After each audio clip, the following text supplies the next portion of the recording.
All right, Benjamin, we kick these off all the same, and then it's all unscripted. But the first question is usually the easiest and the longest.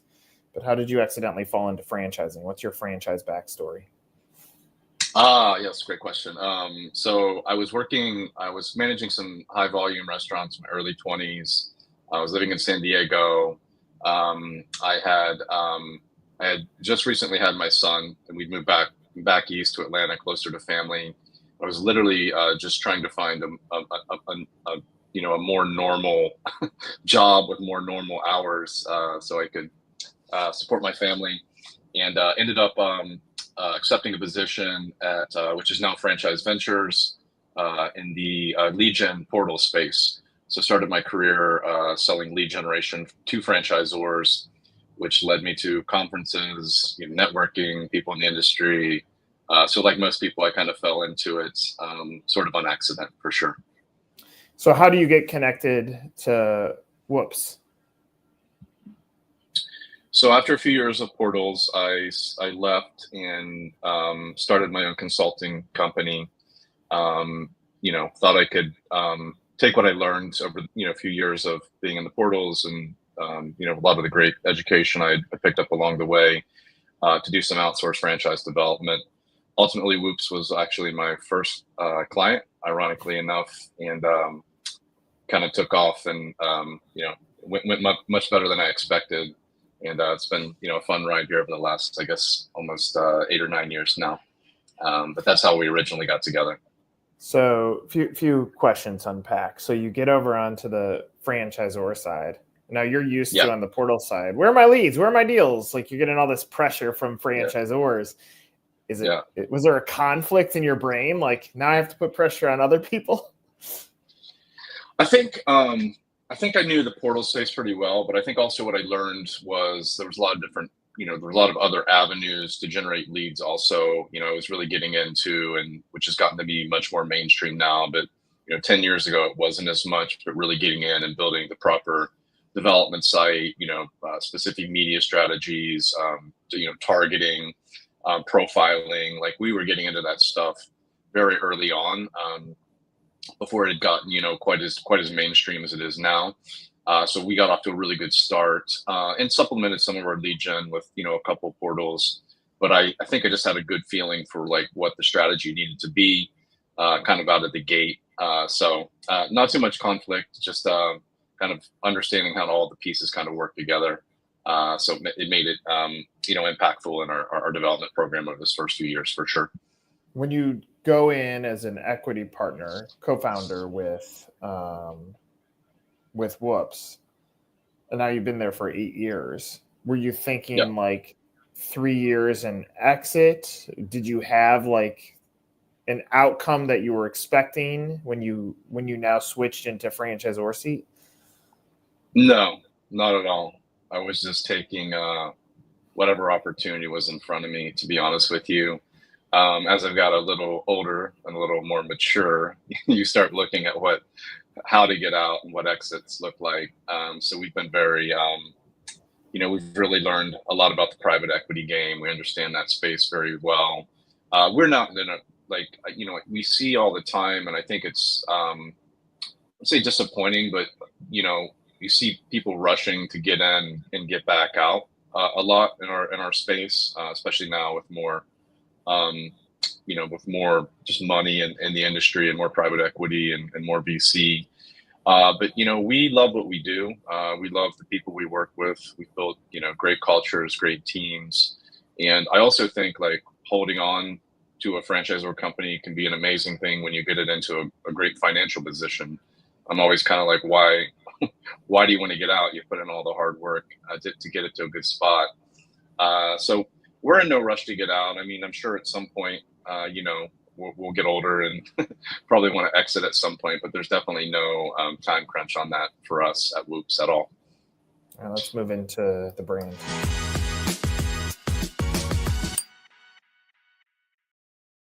How many units do you guys have? What's the current state of the union with the business?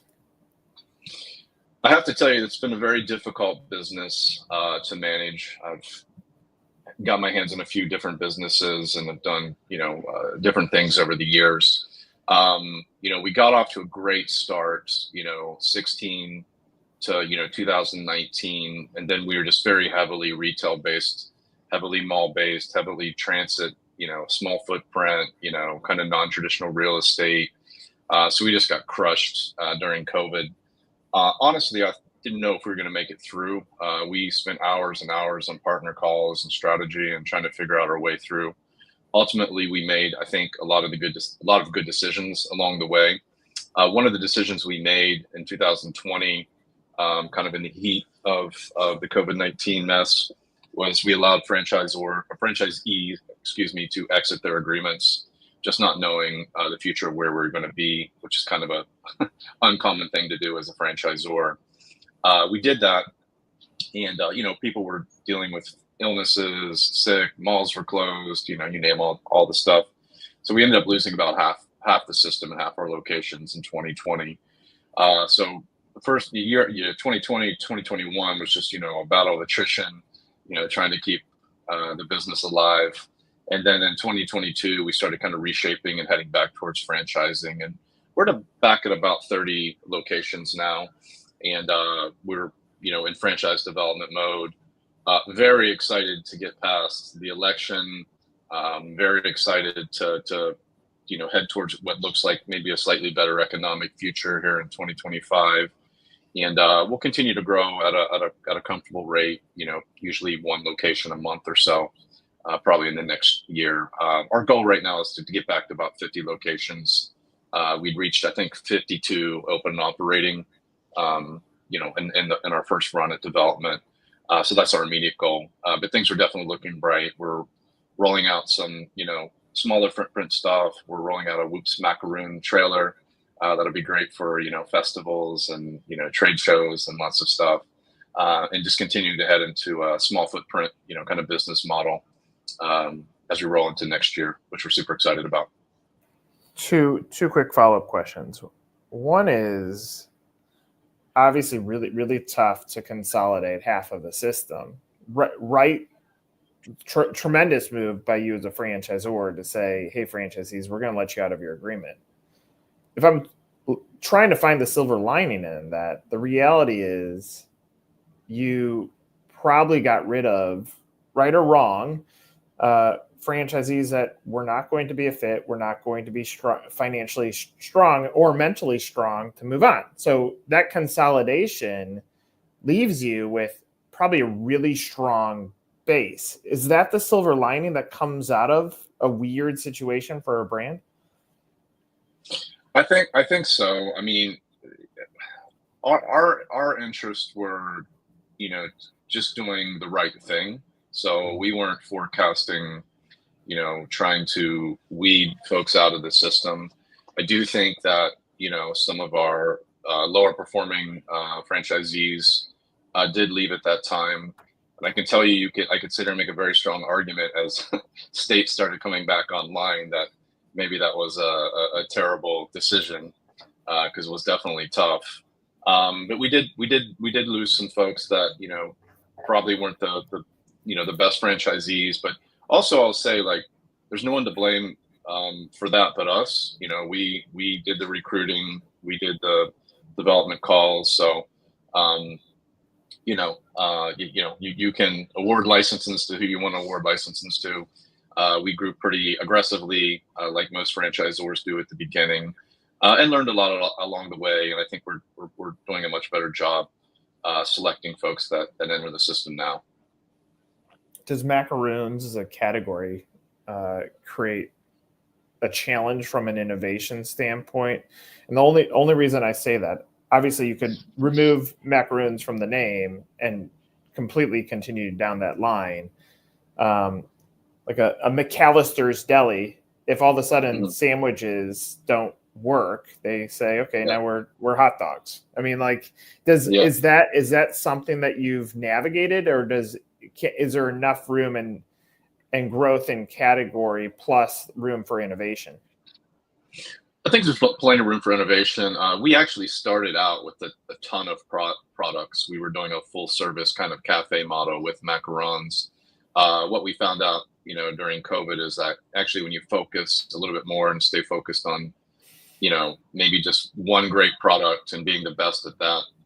Sometimes that's the best path.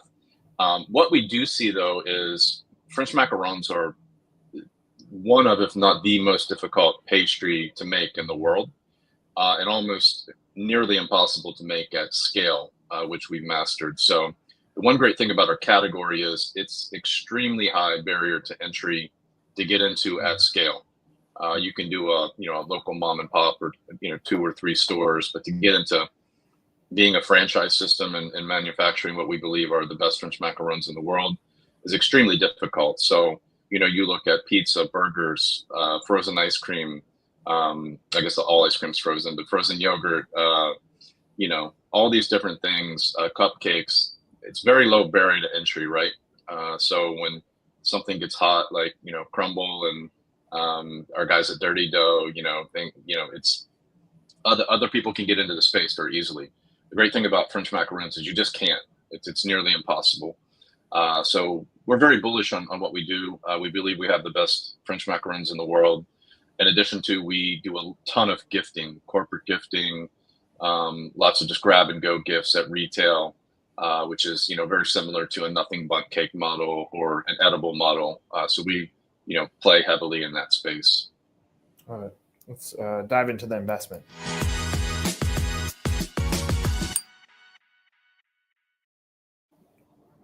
It's a simple question. Really, every franchise buyer wants to know what's the cost? How much can I make? How do you answer that? Well, I guess you can make as much as you want. It just depends on how much you want to work. We have a lot of avenues to grow revenue, whether it's pop-up carts or small footprint locations in malls or corporate gifting. Our franchisees can ship gifts all over the country. We have a fulfillment center here in New York City. So really the top line number is really what you want to put into it. The total investment's around 125K. We like to see about 50K liquid. That's for our small cart/kiosk model that's designed for transportation hubs.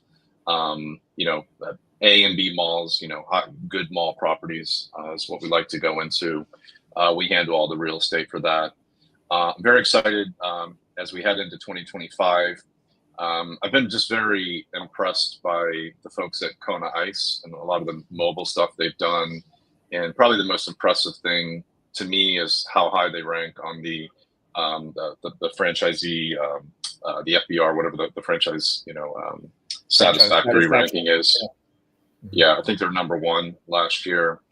What we've realized too over the years is I think we have like a lifestyle brand, something that some people would just want to dip into and have fun, and maybe it's not a 50-hour a week type of thing for folks. So we're going to roll out the trailer this year, and then that there'll be requirements to do X amount of pop-ups, and then probably grab a holiday market or go into a mall for the last couple months of the year.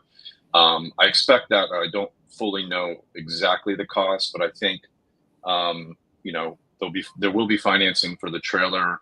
I think it's going to be probably like a 50K kind of upfront investment. So I think we're going to get into that sort of low cost category, and just create this other model that we're going to look to put in our FDD as we head into 2025, which I'm super excited about. I've been really kind of studying success leaves footprints or fingerprints or whatever it may be, but really looking at the things that the Kona Ice folks have done, which has just been super impressive. And I think we can follow and learn from their success. Do you guys have an item 19? We do. We do have an item 19. Yep. What do you disclose in that? We disclose top line revenue of all the stores. What does performance look like there? AUVs are, it's a low investment, so keep that in mind. But AUVs are around 290, 300-ish range on a 125K investment, and then we have ones that range higher, 600. And it's something that I think will eventually change. Is if you and I were to dive into a P&L on a $300,000 average unit volume, we might see a higher rate of return than something that does $1 million. Now you also look at the volume of customers is much less, which means you can actually scale it if you get the right person in. I've always found that interesting about the item 19 is we obviously go to gross sales. It's the easiest number, but when you really dive into profitability, there's another story to be told. Obviously, you can gain more from talking with franchisees, but it's something that I'm always intrigued with. I mean, as a baseline, a 2-to-1 ratio gross to investment is good. So you're already north of that. And I think your first answer of you can make as much as you want. Well, that I actually believe that's true when most brands. How much are you going to put against marketing? How much are you going to put into your staffing? Do you take the cheap route? So that's super helpful. Let's dive into the vision.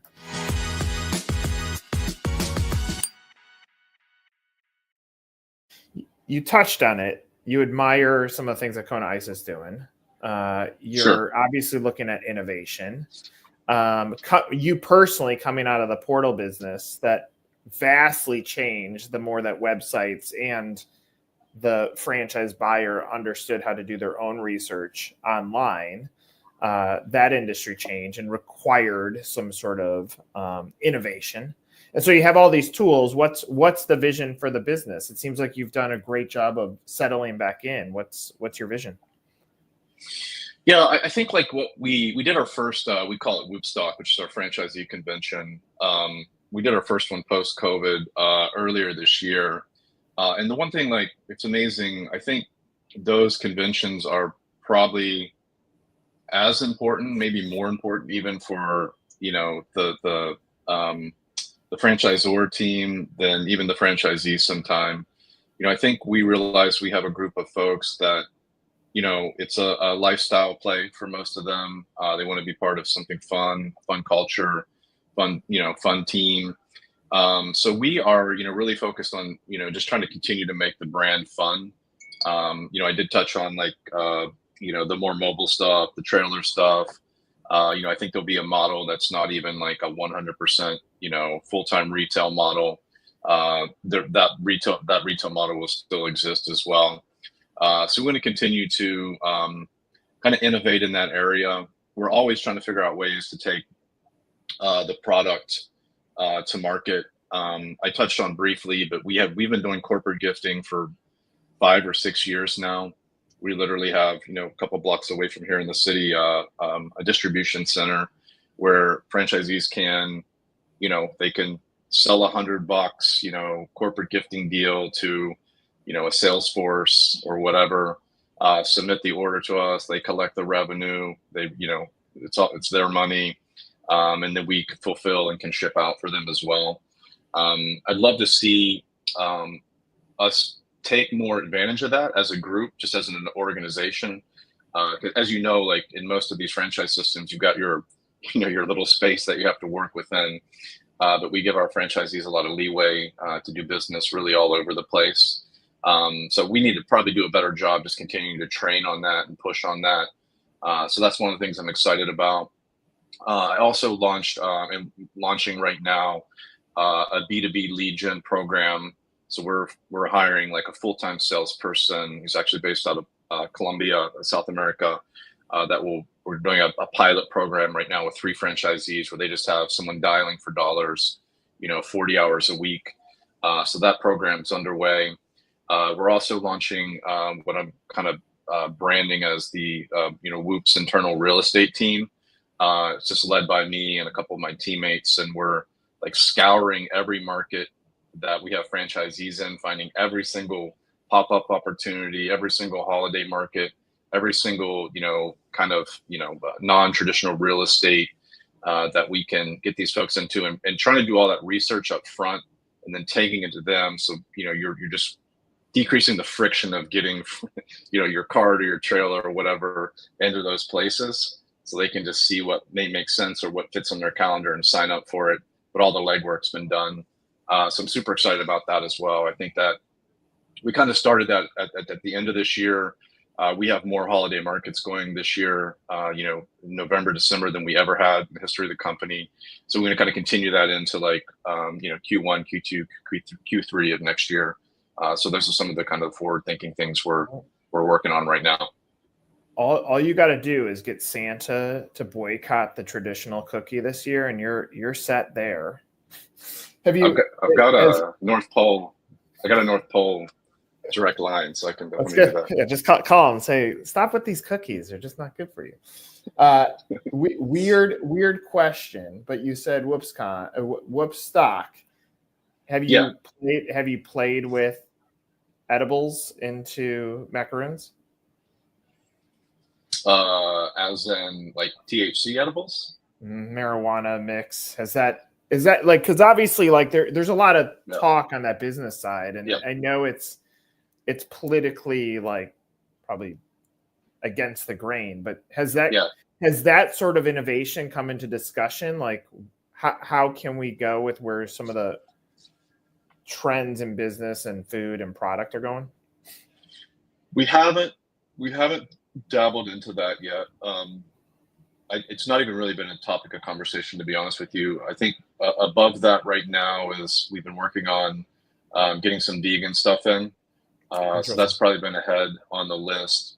And just frankly, one of the challenges kind of, going through this mess over the last couple of years has been, we do manufacture our macarons in Belgium. I mean, there are proprietary recipes. We used to manufacture them ourselves, but we moved due to just like creating more scale for the company.